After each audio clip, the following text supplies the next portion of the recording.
Hello and welcome back to tricks.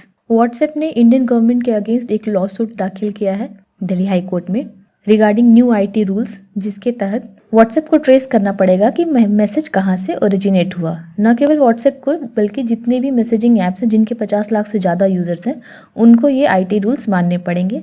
ये IT rules जो हैं सोशल मीडिया इंटरमीडियरीज और डिजिटल मीडिया के लिए नोटिफाई हुए थे February 25, 2021 को, और सारे सोशल मीडिया इंटरमीडियरीज जैसे फेसबुक, इंस्टाग्राम, ट्विटर, इन सबको और जितने भी मैसेजिंग ऐप्स हैं उनको ये रूल्स 3 महीने के अंदर फॉलो करने थे। उनमें से ये एक रूल था ट्रेसिबिलिटी वाला कि मैसेजिंग ऐप्स को ट्रेस करना पड़ेगा कि मैसेज कहाँ से ओरिजिनली आया।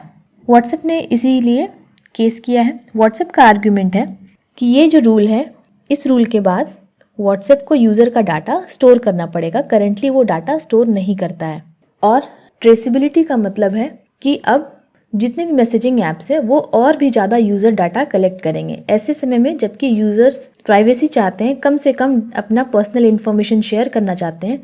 ट्रेसिबिलिटी का मतलब है कि मैसेजिंग ऐप्स को यूजर से और भी ज्यादा इंफॉर्मेशन चाहिए होगी। दूसरा आर्गुमेंट ये देता है कि ट्रेस करने का मतलब है कि इसको एंड टू एंड इंक्रिप्शन हटाना पड़ेगा। एंड टू एंड इंक्रिप्शन क्या है कि अगर आप कोई एक मैसेज किसी को भेजते हैं तो वो मैसेज सिर्फ वो रिसीवर उसको ओपन कर सकता है, सिर्फ उसके पास है ये चाबी इसको ओपन करने की। इसको आप कैसे चेक कर सकते हैं? तो आपने जिसको मैसेज किया उसके व्हाट्सएप प्रोफाइल पे जाइए, इंक्रिप्शन पर टैप कीजिए, आपको एक कोड मिलेगा जिसको आप स्कैन कर सकते हैं, 60 डिजिट कोड। अगर सिमिलर रिजल्ट्स आते हैं इट मीन्स आपका मैसेज इंक्रिप्टेड है, व्हाट्सएप इसको नहीं पढ़ सकता और आपका मैसेज, फोटोज वगैरह सब सिक्योर है। अगर ट्रेसिबिलिटी का नियम लगा दिया जाए तो ये एंड टू एंड इंक्रिप्शन हटाना पड़ेगा। तीसरा आर्गुमेंट है व्हाट्सएप का कि ये एक्सेसिव राइट देता है स्टेट को मास सर्वेलेंस करने के लिए। According to new IT rules, ऐसे मैसेजेस जो कि फेक हैं, जो कि इंडिया के सिक्योरिटी के अगेंस्ट हैं, सॉवरेनिटी, इंटीग्रिटी या friendly relations with foreign neighbours, इन सब के अगेंस्ट है, तो उसको किसने सबसे पहले भेजा उसको ट्रेस किया जा सकता है। लेकिन अगर ये नियम लागू हो गया तो स्टेट को कोई नहीं रोकेगा कि ये नियम वो सारे ही सिटीजन्स पे लागू कर दे। अब जैसे कोई पॉलिटिकल अपोनेंट है या जर्नलिस्ट है, उनके अगेंस्ट ये नियम लागू कर दे तो ये एक मास सर्विलेंस स्टेट तैयार कर सकता है इस टूल के थ्रू। और सबसे इंपॉर्टेंट बात है कि ये राइट टू प्राइवेसी के अगेंस्ट है, जो कि इंडिया में अनकॉन्स्टिट्यूशनल है। राइट टू प्राइवेसी हमारा एक तरह का फंडामेंटल राइट है, और अगर व्हाट्सएप ने ये ट्रेसिबिलिटी वाला नियम मान लिया तो that will be unconstitutional.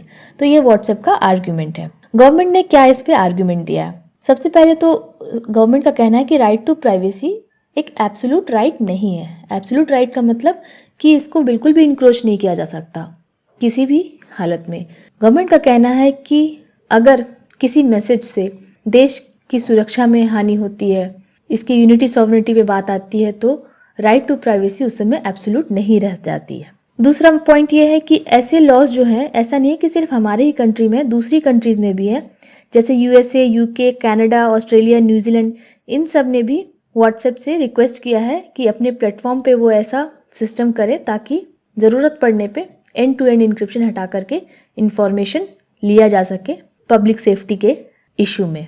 Third point ये है कि ये जो न्यू आईटी रूल्स है ये सिर्फ सीरियस ऑफेंसेस को प्रिवेंट करने के लिए, इन्वेस्टिगेट करने के लिए, और जो सीरियस ऑफेंसेस कर रहे हैं उनको पनिश करने के लिए ही यूज किया जाएगा। ये नॉर्मल व्हाट्सएप यूजर्स को इम्पैक्ट नहीं करेगा, ना ही व्हाट्सएप का नॉर्मल वर्किंग को इम्पैक्ट करेगा। इसीलिए जो कोई गलत काम नहीं कर रहे हैं उनको चिंता करने की जरूरत बिल्कुल भी नहीं है।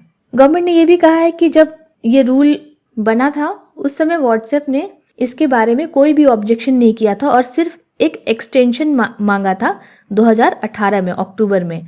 उसने ये एक्सेप्ट किया था कि ट्रेसिबिलिटी जो है वो कोई टेक्निकल इशू नहीं है और ऐसा नहीं है कि वो टेक्निकली इम्पॉसिबल है, किया जा सकता है, और केवल एक्सटेंशन मांगा था। और अब ये लास्ट मोमेंट में जाकर के लॉ सूट दे रहा है, तो एक तरह से वो अपने प्राइवेसी के स्टांस को कॉन्ट्राडिक्ट भी कर रहा है। किस तरह से कॉन्ट्राडिक्ट कर रहा है कि एक तरफ तो वो प्राइवेसी पॉलिसी चेंज कर रहा है कि वो यूजर डाटा फेसबुक के साथ शेयर करेगा जो कि उसकी पेरेंट कंपनी है। आपने सुना होगा कि व्हाट्सएप ने अभी कुछ दिन पहले प्राइवेसी पॉलिसी चेंज की है। जो लोग एक्सेप्ट करेंगे वही लोग व्हाट्सएप यूज कर सकते हैं, नहीं तो व्हाट्सएप नहीं चलेगा आपके फोन में। ये क्या है, अगर आप व्हाट्सएप को बिजनेस पर्पसेस के लिए यूज करते हैं तो आप जो मैसेजेस भेज रहे हैं या जो कॉन्टेक्ट शेयर कर रहे हैं उसको व्हाट्सएप यूज कर सकता है। अगर आप कपड़ों का बिजनेस करते हैं तो मे बी आपको फिर फेसबुक और इंस्टाग्राम में उसके रिगार्डिंग एडवर्टीजमेंट दिखाएगा या फिर आपके कॉन्टेक्ट्स को उसके रिगार्डिंग एडवर्टीजमेंट दिखाएगा। तो ये है प्राइवेसी पॉलिसी चेंज व्हाट्सएप में। तो एक तरफ व्हाट्सएप खुद डाटा शेयर कर रहा है और दूसरी तरफ प्राइवेसी की बात कर रहा है, तो वो अपने स्टांस पे कॉन्ट्राडिक्ट करता है प्राइवेसी की स्टांस पे। और गवर्नमेंट ये भी कहती है कि जो नए आईटी रूल्स हैं केवल व्हाट्सएप के लिए नहीं है, जितने भी सोशल मीडिया इंटरमीडियरीज हैं, डिजिटल मीडिया प्लेटफॉर्म्स हैं जिनके 50 लाख से ज्यादा यूजर्स हैं, सब पे ये चीज लागू होगी। और इस रूल को पब्लिक इंटरेस्ट को ध्यान में रख करके बनाया गया है, क्योंकि ये जो फेक न्यूज सर्कुलेट होते हैं व्हाट्सएप पे, जिसके फैक्ट्स वेरीफाइड नहीं होते हैं और लोग सर्कुलेट करते हैं, इससे काफी क्षति होती है। आप देखते होंगे कि अभी पैंडेमिक के टाइम में कई ऐसे मैसेजेस सर्कुलेट होते हैं जिसका फैक्ट्स बिल्कुल भी वेरीफाइड नहीं होता है और जो लेमैन हैं, कॉमन लोग हैं, वो उसको सच मान लेते हैं। तो इससे बहुत ही नुकसान होता है। इसीलिए इसको पब्लिक इंटरेस्ट को ध्यान में रख करके बनाया गया है ताकि इस फेक न्यूज के सर्कुलेशन को भी रोका जा सके। फिर गवर्नमेंट ये भी कहती है कि अगर व्हाट्सएप यहाँ पे बिजनेस कर रही है इंडिया में तो उसको यहाँ के लॉज को भी मानना पड़ेगा। Need to follow the law of the land. और ये ओरिजिन ट्रेस करना लास्ट रिजॉर्ट होगा। सबसे अंत में जब और तरीका नहीं रह जाएगा तो ओरिजिन ट्रेस करने की बात की जाएगी और एक प्रॉपर लीगल प्रोसीजर के थ्रू होगा। ऐसा नहीं कि डायरेक्ट कोई रिक्वेस्ट कर देगा कोई पुलिस ऑफिसर जाके, नहीं, एक लीगल प्रोसीजर होगा, उसके बाद ये रिक्वेस्ट किया जाएगा ओरिजिन ट्रेस करने के लिए। तो ये गवर्नमेंट का आर्ग्यूमेंट है। आपका क्या व्यू है? क्या इस नए रूल के बाद हमारी प्राइवेसी खतरे में है? क्या ये गवर्नमेंट को ओवरआर्चिंग पावर देता है हम लोगों पे मास सर्विलेंस करने के लिए? और अगर देता है तो क्या ये सही है? अपने व्यूज जरूर शेयर कीजिएगा। वीडियो कैसी लगी मुझे जरूर बताइएगा। और हाँ, एक मैसेज सर्कुलेट हो रहा है व्हाट्सएप पे कि अगर आपके मैसेज पे 2 ब्लू टिक और रेड टिक है तो गवर्नमेंट आपके मैसेज को पढ़ सकती है। 3 रेड टिक है तो आप पे कोर्ट में प्रोसीडिंग शुरू हो गई है। ये मैसेज बिल्कुल ही फेक है। ऐसा कोई भी रूल व्हाट्सएप ने अपने कम्युनिकेशन पॉलिसी में चेंज नहीं किया है। तो ऐसे फेक न्यूज से सावधान रहें। वीडियो को शेयर करें। Thanks for watching. Have a very nice day.